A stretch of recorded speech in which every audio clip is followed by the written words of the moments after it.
வணக்கம். இன்றைக்கி நம்ம உலர் பழங்களை வச்சு மிட்டாய் எப்படி செய்யலான்னு பார்க்கலாம். உலர் பழம்னா வேறு ஒன்றும் இல்லை, ட்ரை ஃப்ரூட்ஸு தான். இதுக்கு தேவையான பொருள் என்னென்னா, இப்போ நான் சொல்ல போகிற அளவு 4லேருந்து 5 மிட்டாய் வரும்.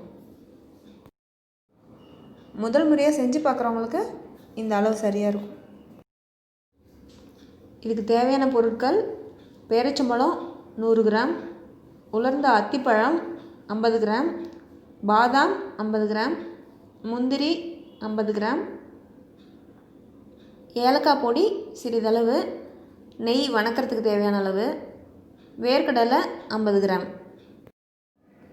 உலர்பழங்களில் வேர்க்கடலை வராது தான், ஆனால் இப்போ இருக்க காலகட்டத்தில் வேர்க்கடலை யாரும் அதிகமாக சாப்பிட்றதில்ல. வேர்க்கடலையில் தான் நிறைய ஊட்டச்சத்து இருக்குது. அதனால் தினமும் ஒரு வகையில் நம்ம வேர்க்கடலை எடுத்துக்கிறது ரொம்ப நல்லது. அதுக்கப்புறம் இந்த மிட்டாயில் விருப்பப்பட்டால் உலர் திராட்சை, பிஸ்தா பருப்பு, பூசணி விதை, வால்நட்டு இதெல்லாம் கூட சேர்த்துக்கலாம். இப்போ இந்த மிட்டாய் எப்படி செய்கிறதுன்னு பார்க்கலாம். முதல்ல நம்ம பேரிச்சம்பழத்தில் இருக்க விதையை நீக்கிடலாம். இப்போ இந்த அத்திப்பழம், பாதாம், முந்திரி, பேரிச்சம்பழம் எல்லாத்துலேயும் இருக்க ஈரப்பதம் போகிற மாதிரி லேசாக வறுத்துடலாம்.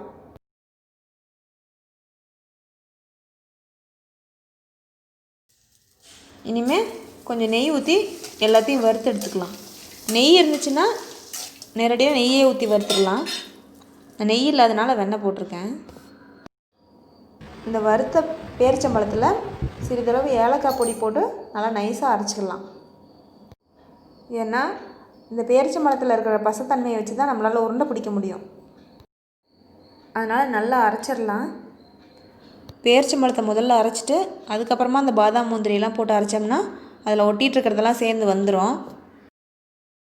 இந்த பாதாம் முந்திரியெல்லாம் சின்ன சின்னதாக கட் பண்ணியும் போடலாம், இல்லைனா மிக்சியில் போட்டு சும்மா ஒரு அடி அடித்தா 1-2 உடஞ்சிரும், அந்த மாதிரியும் போடலாம். நான் பாதாம், முந்திரி, வேர்க்கடலை வறுத்து வச்சது எல்லாத்தையுமே மிக்சியில் போட்டு ஒரு அடி அடிச்சிட்டேன். கூடவே அத்திப்பழத்தையும் ஒரு அடி அடித்து தான் போட்டிருக்கேன். அப்படி இல்லைன்னா பேரிச்சம்பழத்தை கடைசியாக அரைச்சிருந்திங்கன்னா ஒரு 4 பொட்டுக்கடலை மட்டும் போட்டு ஒரு அரை அரைச்சிங்கன்னா அதில் ஒட்டிகிட்டு இருக்கிறதெல்லாம் வந்துடும். நம்ம உருண்டை பிடிக்கும்போது ஏதாச்சும் ஒரு சில பருப்பு கீழே உதிரியாக விழுந்துருச்சுன்னா அந்த பருப்பையும் பொட்டுக்கடலையோடு சேர்த்து அரைச்சி அப்படியே சாப்பிட்டுக்கலாம், நல்லாயிருக்கும்.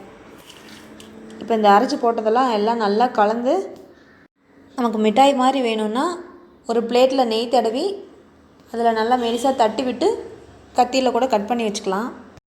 அப்படியே உருண்டையாக வேணும்னாலும் உருண்டையாக பிடிச்சி வச்சுக்கலாம். ஆனால் நம்ம ஸ்டோர் பண்ணி வைக்கிறதுக்கெலாம் உருண்டை நல்லாயிருக்கு. உலர்பழ மிட்டாய் தயார். சாப்பிடலாம்.